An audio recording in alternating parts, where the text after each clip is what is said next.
नमस्कार, मैं हूं मयूरिका और आप देख रहे हैं वीएनएम टीवी। आज के मनोमंथन में हम चर्चा करेंगे कि आखिरकार नरेंद्र मोदी का 3.0 जो तीसरा कार्यकाल है उसमें कैसी चुनौतियों का सामना उन्हें करना पड़ सकता है। प्रधानमंत्री नरेंद्र मोदी को नेशनल डेमोक्रेटिक गठबंधन की संसदीय दल का लगातार तीसरी बार नेता चुन लिया गया है। प्रधानमंत्री ने इस मौके पर कहा कि ना हम हारे थे ना हम हारे हैं, हम विजय को पचाना जानते हैं। आपने देखा 2 दिन कैसा चला, जैसे हम तो हार चुके हैं, गए। सब चारों तरफ यही दिखता था, क्योंकि उनको अपने कार्यकर्ताओं का मोरल हाई करने के लिए ऐसे काल्पनिक परेड ये करने पड़ रहे हैं। और साथियों,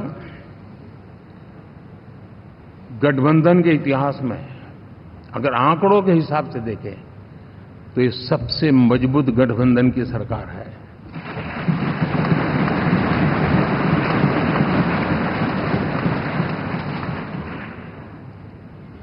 लेकिन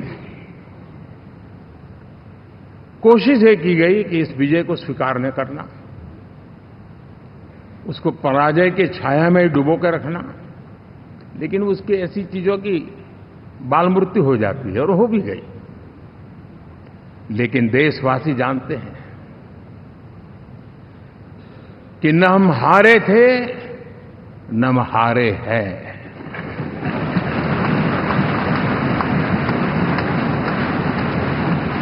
लेकिन 4 तारीख के बाद हमारा जो व्यवहार रहा है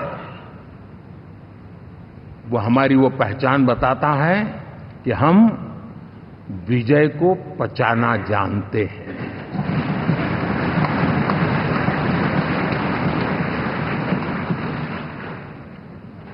हमारे संस्कार ऐसे हैं कि विजय की गोद में उन्माद पैदा नहीं होता है और न ही पराजित लोगों के प्रति उपहास करने के हमारे संस्कार हैं। हम विजय को भी पचाते हैं और पराजित का भी उपहास करने की विकृति हम नहीं पालते, ये हमारे संस्कार है।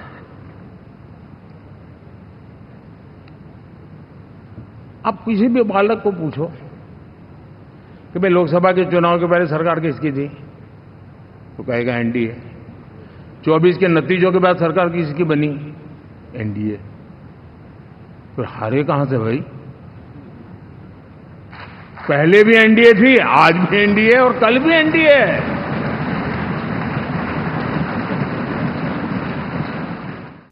प्रधानमंत्री मोदी सुर्खियों में रहना खूब अच्छी तरह जानते हैं और उसके लिए हर संभव प्रयास भी करते हैं। आज भी कुछ ऐसी तस्वीरें सामने आई जब उन्होंने भारतीय जनता पार्टी के वरिष्ठ नेता लाल कृष्ण आडवाणी से मुलाकात की। पीएम नरेंद्र मोदी ने पूर्व राष्ट्रपति रामनाथ कोविंद के घर जाकर भी उनसे भी मुलाकात की। पीएम नरेंद्र मोदी ने भाजपा के वरिष्ठ नेता मुरली मनोहर जोशी से भी आज मुलाकात की। जोशी ने उनका दुपट्टे से सम्मान किया। इसी बीच एनडीए के नेताओं ने राष्ट्रपति भवन पहुंचकर सरकार बनाने का दावा भी आज पेश कर दिया है। उन्होंने राष्ट्रपति द्रौपदी मुर्मू को सांसदों की चिट्ठी सौंपी है, यानी सरकार तो बन रही है, लेकिन इस सरकार की राह कितनी आसान होगी और कितनी मुश्किल, आज का मनोमंथन इसी पर है। नरेंद्र मोदी और भारतीय जनता पार्टी ने लोकसभा चुनाव में भारी जीत की उम्मीद की थी।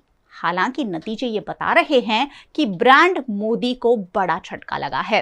पिछले लोकसभा चुनाव के मुकाबले कम हुई सीटों के बावजूद मोदी को मिली तीसरी जीत का असर भारत के लिए वैश्विक मंच पर कैसा होगा, सभी के मन में ये सवाल है।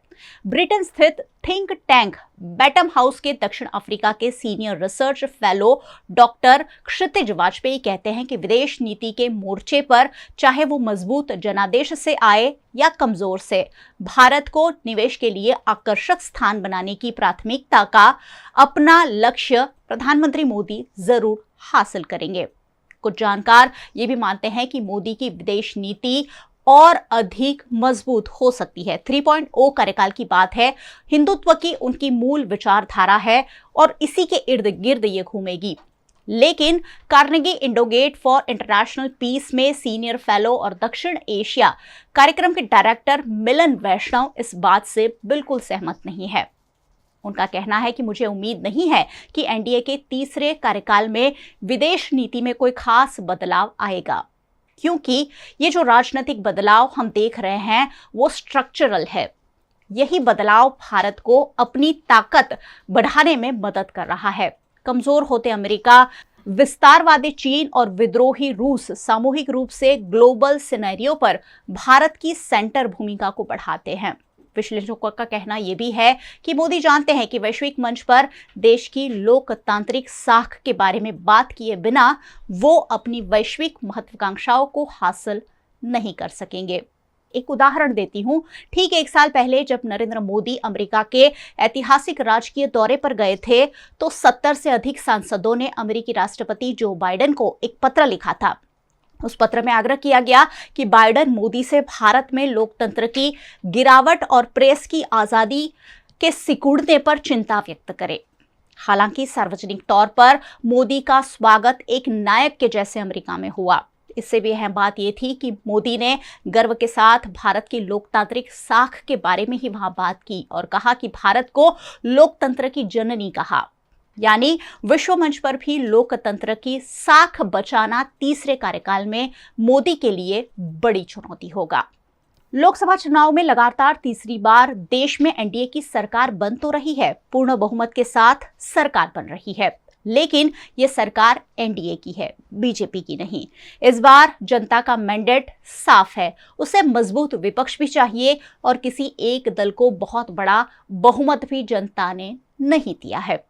पिछले 10 सालों का जो ट्रेंड है उसके हिसाब से बीजेपी आसानी से कोई भी बड़ा स्टेप उठा रही थी।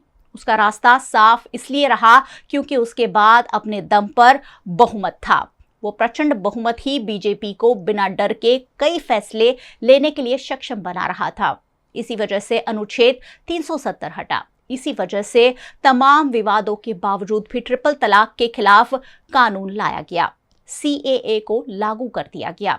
उन फैसलों के दम पर ही इस बार फिर सरकार बनाने की बात कही जा रही है। पीएम मोदी लगातार कह रहे हैं कि तीसरा कार्यकाल बड़े बदलावों का होगा, बड़े रिफॉर्म का होगा। उन रिफॉर्म में एक देश एक चुनाव, यूनिफॉर्म सिविल कोड और कुछ हद तक जनसंख्या कानून भी शामिल था। इसके ऊपर अमित शाह ने भी सीएए के बाद एनआरसी को लागू करने की बात कही थी।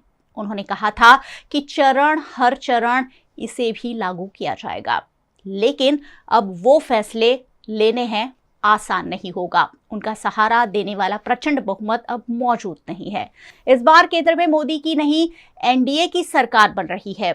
एक ऐसी सरकार जहां क्षेत्रीय दल सिर्फ अपने बड़े मंत्रालय नहीं मांगेंगे, बल्कि उसके ऊपर सरकार की कई योजनाओं में भी सीधा सीधा हस्तक्षेप करेंगे। यानी भले ही सरकार बन जाए, एनडीए की सरकार बन जाए, लेकिन चंद्रबाबू नायडू और नीतीश कुमार हो सकता है कि प्रधानमंत्री मोदी को और भारतीय जनता पार्टी को अपनी बातें मनवाने के लिए मजबूर करे। यानी आने वाले 5 साल देश के लिए काफी क्रुशियल साबित हो सकते हैं। एक और मजबूत विपक्ष है और दूसरी ओर बीजेपी की कमान थामने वाला गठबंधन है जो कहीं ना कहीं उसे रोक कर रखेगा। ऐसे में आसान नहीं होगा कि बेबाकी से हर निर्णय को देश पर लागू कर दिया जाए। हर चीज को देश हित में करनी होगी, देश के हर पहलू के बारे में सोचकर करनी होगी। मोदी 3.0 को किन किन चुनौतियों का सामना करना पड़ता है, ये आप वीएनएम टीवी पर हमेशा ही देखते रहेंगे। वीएनएम टीवी को आप यूट्यूब चैनल पर देख रहे हैं, जरूर देखते रहिए और साथ ही सब्सक्राइब कर लीजिए हमारे चैनल को, बेल आइकन भी प्रेस कर दीजिए ताकि वीएनएम का हर अपडेट सबसे पहले आप तक पहुंच सके। आप हमें फेसबुक पर देख रहे हैं, शेयर जरूर कर दीजिए। आप हमें ओटीटी प्लेटफॉर्म्स पर देख रहे हैं, डेली हंट, वोडाफोन टीवी, जियो टीवी और जियो टीवी फाइबर। 498 नंबर के चैनल पर वीएनएम टीवी को हर रोज रोजाना 24 घंटे लगातार देखा जा सकता है। देखते रहिए वीएनएम, जुड़े रहिए वीएनएम के साथ। नमस्कार।